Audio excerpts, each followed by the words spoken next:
में सुधांशु जी, ये जो एक कंफ्यूजन है, क्योंकि प्रधानमंत्री का वो बयान जिसको बार बार कोट करने की आ रही हूं सर, आ रही हूं आपके पास भी आ रही हूं, यहाँ पर दो लोगों की तरफ से कटघरे में खड़ा किया गया है सुधांशु जी को, तो उनसे जवाब तो लेना होगा ना सर। सुधांशु जी, सवाल यहाँ पर यह है कि ये वाकई में विपक्ष भ्रमित है या फिर भ्रम फैला रहा है? नहीं, विपक्ष बिल्कुल भ्रमित नहीं है, विपक्ष बहुत फोकस्ड है और हम बिल्कुल इन प्रिंसिपल सैद्धांतिक है। कारण बहुत साफ है। अब इजराइल बनाम फिलिस्तीन की बात करें तो इजराइल यहूदियों का देश है, यहूदी तो भारत में नगण्य है, 5-7 हजार के आसपास है, तो वोट बैंक तो वो है नहीं। हाँ, मगर मुस्लिम वोट बैंक एक है जो मैंने कहा 100 साल की पुरानी ये खानदानी आदत है या यूं कहें शरारत है कि किसी न किसी बहाने अगर हमें पाकिस्तान का विषय लेकर, फिलिस्तीन का विषय लेकर किसी भी तरीके से मुस्लिम, सिर्फ कट्टरपंथियों में, सामान्य मुस्लिम की बात नहीं कर रहा हूं, मुस्लिम कट्टरपंथियों को मुस्लिमों के whole sole exclusive copyright holder मान के, यानी जिसे कहते हैं ना थोक विक्रेता, होलसेल डीलर, उस ढंग से अगर हमें वोट की तिजारत मिल जाए। अब बताइए दुख और विडंबना क्या कहें कि शिवसेना के हमारे दुबे जी अपने प्रिय, अब बताइए बाला साहब ठाकरे जी की पार्टी को भी आज आकर यह कहना पड़ रहा है कि हम फिलिस्तीन वालों के साथ हैं। जनाब, अगर ईमानदारी की बात कहें तो आपको ये बात बताएं, क्यों सीखना चाहिए? मैं दर्शकों से कहता हूं जाके चेक करिए, मैंने एक जगह पढ़ा, दिन के समय सैटेलाइट की पिक्चर देखिए, इजराइल और फिलिस्तीन के आसपास कंसंट्रेट करिए तो जानते हैं क्या, सिर्फ इजराइल हरा भरा दिखता है, बाकी सब रेगिस्तान है। 75 साल में उन्होंने रेगिस्तान को हरा भरा कर दिया। यह सीखने को मिलता है टेक्नोलॉजी के रूप में। और रात के समय अगर देखना है तो सैटेलाइट की पिक्चर देखिए, नॉर्थ और साउथ कोरिया में, साउथ कोरिया जगमगाता हुआ रोशनी दिखता, नॉर्थ कोरिया अंधेरे में डूबता दिखता। वो कम्युनिस्ट हैं, ये कट्टरपंथी मुस्लिम हैं, दोनों अपने अपने इलाके में सिर्फ जनता को डुबो के रखना चाहते हैं। कभी विकास, इजराइल 75 साल पहले एग्जिस्टेंस में डेवलप हो गया, इजिप्ट कहीं बड़ा कंट्री था, क्यों नहीं डेवलप हो पाया भाई? ठीक है, ठीक है, पूछना चाहता हूं, सीरिया इतना आगे था, इराक कितना आगे था, ईरान कितना आगे था उस जमाने में, ठीक है, डेवलप होने की बजाय बर्बाद होता चला गया। प्लीज बारी का इंतजार कीजिए, प्लीज बारी का इंतजार कीजिए। वारिस पठान साहब आइए, और यहां सुधांशु जी जिस मूल बात पर फोकस करना चाह रहे हैं कि आपको समझना पड़ेगा कि आतंकवाद और आतंकवाद के खिलाफ लड़ना क्यों जरूरी है। अगर विकसित होना है तो, अगर तरक्की करनी है तो, जब तक वो फर्क नहीं कर पाएंगे तब तक हम कुछ हासिल नहीं कर पाएंगे सर।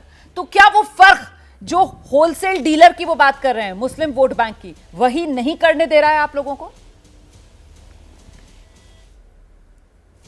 रुमाना जी, मैंने सुधांशु जी की बातों को सुना। आपसे एक दरखास्त और रिक्वेस्ट करूंगा कि जिस तरह आप शांति के साथ पेशेंटली सुधांशु जी की बातें सुन रहे थे, उसी तरह मुझे बोलने दो, क्योंकि मैं तो तर्क पे बात करूंगा, फैक्ट पे बात करूंगा, क्योंकि साउथ कोरिया और नॉर्थ कोरिया के बीच में जंग की बात करने अपन नहीं बैठे हैं जो सुधांशु जी आपको घुमा रहे थे ना वर्ल्ड।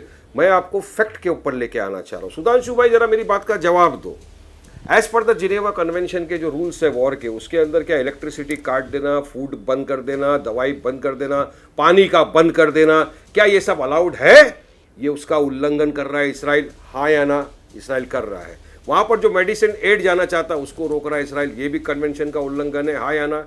कर रहा है उल्लंघन। सिविलियंस के पॉपुलेटेड एरिया के अंदर आप बम्बार्डिंग नहीं कर सकते, इसराइल बम्बार्डिंग करता जा रहा है, ये उल्लंघन है या नहीं वॉर क्राइम्स का? क्योंकि वॉर के भी काफी कानून होते हैं, जंग के रूल होते हैं, सारे जंग का उल्लंघन कर रहा है। मास मर्डर, जेनोसाइड, नरसंहार, इसको टेररिज्म नहीं कहेंगे तो टेररिज्म किसको कहेंगे? यही तो एक्ट ऑफ टेरर है। जब रशिया ने यूक्रेन के ऊपर इस तरह की कुछ बर्बरता करने की कोशिश की थी, इस यूरोपियन कंट्री की महिला चीफ जो इजराइल गई थी 2 दिन पहले, उन्होंने उस वक्त खड़े होकर कहा था कि this are act of terror. आप किसी का पानी, फूड, चाय, इलेक्ट्रिसिटी बंद नहीं कर सकते, मेडिसिन आप बंद नहीं कर सकते। गाजा के अस्पताल में लोग खड़े होकर बोल रहे हैं डॉक्टर कि यहां पर ना मेडिसिन ना लाइट है, जितने जमाए सब मर जाएंगे। तो आप इसराइल को टेररिस्ट मानते हैं या इसराइल को टेररिस्ट नहीं मानते? इसराइली एक्टिविटी कर रहा है, ये टेररिस्ट एक्टिविटीज है। नेतन्याहू एक वॉर क्रिमिनल है।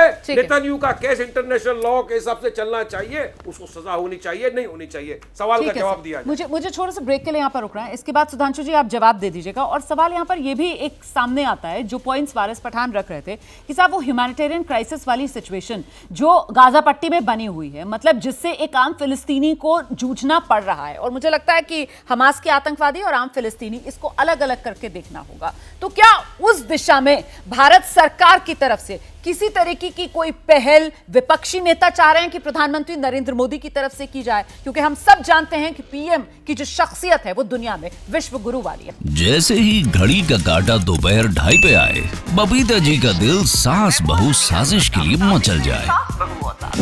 और ये है इनकी बहू, पूरे दिन ऑफिस की टेंशन हो जाए गॉन जब ये करें अपना फेवरेट शो फ्री टाइम पे ऑन। इनकी तरह आप भी देखिए अपना फेवरेट शो अपने टाइम पर और डाउनलोड कीजिए एबीपी लाइव ऐप अपने स्मार्ट टीवी पर।